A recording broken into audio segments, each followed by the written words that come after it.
샬롬, 알레리아 방송 오늘 10분 단상 시간입니다.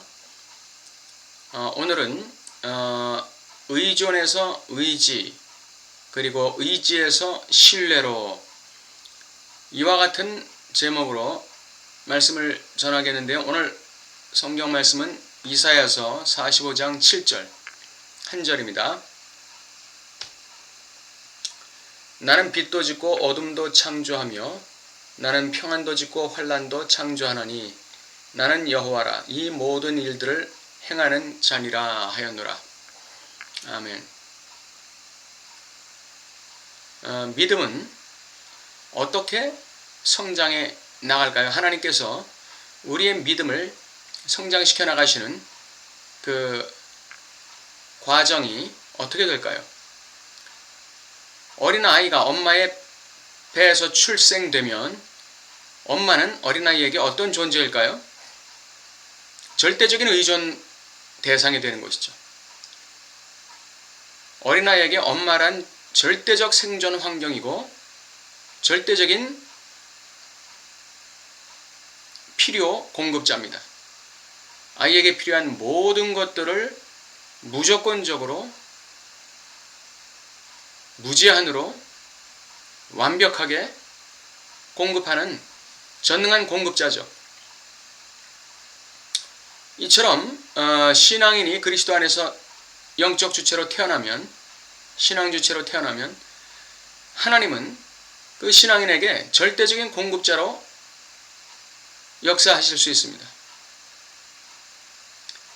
한 신앙인을 키우시기 위해서 그의 모든 간구에 귀를 기울이시고 기도를 응답하시고 문제를 해결하시며 생활의 대소 어려움을 조절해 주시고, 이 영적 갓 태어난 신앙 주체가 영적으로 잘 성장할 수 있도록 모든 면에서 안배하시고 배려하시고 도와주시는 것입니다.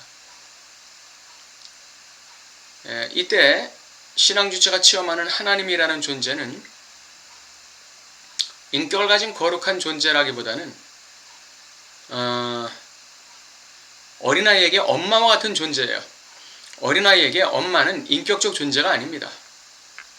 어린아이에게 엄마란 존재는 절대적 의존 대상이고 나의 모든 필요를 공급하는 전능한 대상이 되는 것이죠. 이와 같이 영적으로 새로 태어난 이 영적 주체도, 그에게도 하나님은 절대적인 공급자가 되시는 것입니다. 완벽한 공급자가 되는 것이죠. 그러나 이러한 상태는 오래가지 않습니다. 하나님께서는 성도가 이 단계에서 머무르기를 원하지도 않으십니다. 그러므로 이와 같은 하나님에 대한 그 절대 의존 시기는 반드시 대소 간의 차이는 있지만 어느 정도의 기간이 지나면 굉장한 좌절에 이르게 되는 것이죠. 왜냐하면 하나님께서 내 기도에 응답하시는 경우가 뜸해지고, 뭔지 모르게 하나님께서 나에게 소원해지는 느낌이 들고, 내가 하나님 앞에 그렇게 친밀하게 느껴지지 않는 그런 체험을 하게 되는 것입니다. 여기서 이제 좌절이 오는데, 하나님께서는 이러한 그 성도의 성장을 위해서 적절한 좌절을 주십니다. 너무 큰 좌절을 주시면 성도들이 감당을 못하는 것이죠, 신앙 주체가. 그러므로 하나님께서는 성도의 성장을 위해서 적절한 좌절을 주시는 것이죠. 어린아이도 엄마에게 적절한 좌절을 체험할 때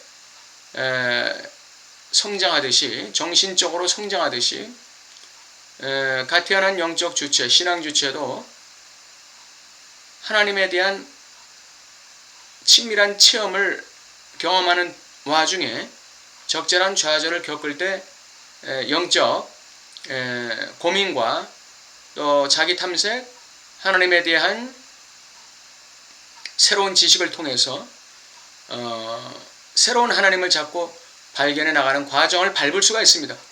계속해서 체험을 받기만 하면 이러한 영적인 성장 과정을 밟지 않아요. 밟지 않습니다. 그냥 그 상태에서 안주하는 것이죠. 만족하는 것이죠. 여기가 좋사오니 하는 것이죠. 그렇기 때문에 발전이 아주 더디거나 아니면 발전이 없을 수 있습니다. 그러므로 하나님께서는 이러한 의존 단계에 머무르고 있는 신앙인에게 적절한 좌절과 실망의 경험을 주심으로써 하나님을 좀 더 새롭게 발견해가는 신앙 경로를 밟게 하는 것이죠. 그러다가 이제 신앙인은 의지 단계로 갑니다. 의지 단계는 하나님을 인격적인 교제 대상으로 섬기게 되는 것입니다. 나의 창조주요, 또 나를 인도하시는 인격적인 하나님으로 나와 함께 하시는, 그리고 교제하기를 원하시는 인격적인 하나님으로 받아들이고, 그리고 그 하나님을 기쁘시게 하기 위해서 나 자신을 드리는 헌신적인 신앙생활을 하게 되는 것이죠.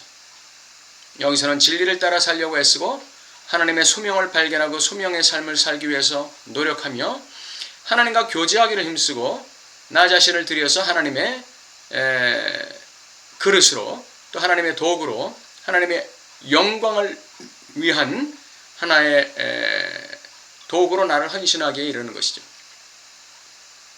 그러나 그와 같이 하나님을 기쁘시게 하는 그 의지의 신앙 한복판에도 역시 자기 자신의 삶이 있는 것입니다.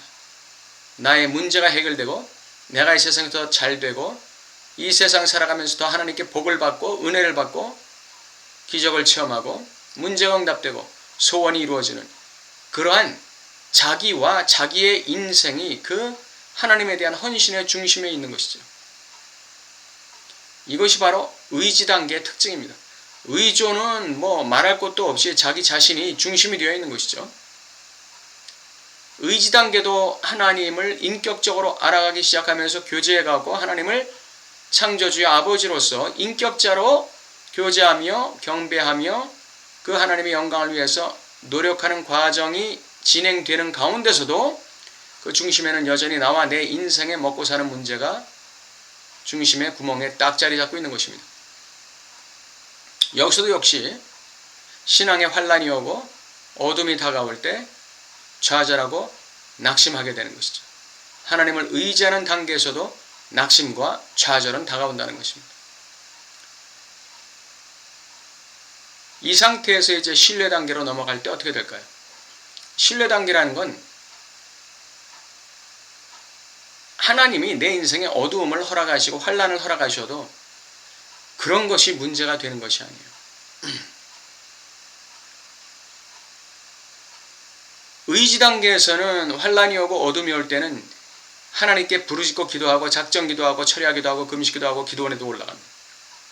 그래서 열심히 기도하게 되는 거예요. 이 환란에서 나를 건져달라고, 이 어둠이 물러가게 해달라고. 그런데 신뢰 단계에 들어가게 되면 어둠이 오고 환란이 올 때 기도가 달라져요. 그 어두움과 환란 속에서 물론 그 어둠과 환란을 빨리 제거해달라고 기도도 하겠지만 이 사람의 기도가 특징적인 것은 뭐냐면 그 어둠과 환란 속에서 하나님이 나에게 의도하시는 게 뭐냐. 여기에 초점이 있는 거예요. 빨리 해결해달라는 데 초점이 있는 게 아니라 하나님께서 나에게 원하시는 목적이 있으시지 않느냐. 나를 이 환란을 통해서 새롭게 만들어 달라는 거예요. 내 인생을 더 선하고 아름답게 만들어 달라는, 그리고 당신이 쓰시기에, 하나님께서 쓰시기에 더 합당한 그릇이 되게 해달라는 이 기도가 우선됩니다. 그러니까 하나님을 신뢰하는 단계에서는 그 하나님을 신뢰해가는 그 모든 신앙의 체계, 그 신앙의 그 하나의 그 구조 안에 하나님이 계신 거예요. 하나님의 의도와 목적이 우선되는 것이죠. 이게 아주 신뢰하는 단계에서의 아주 극명한 차이입니다.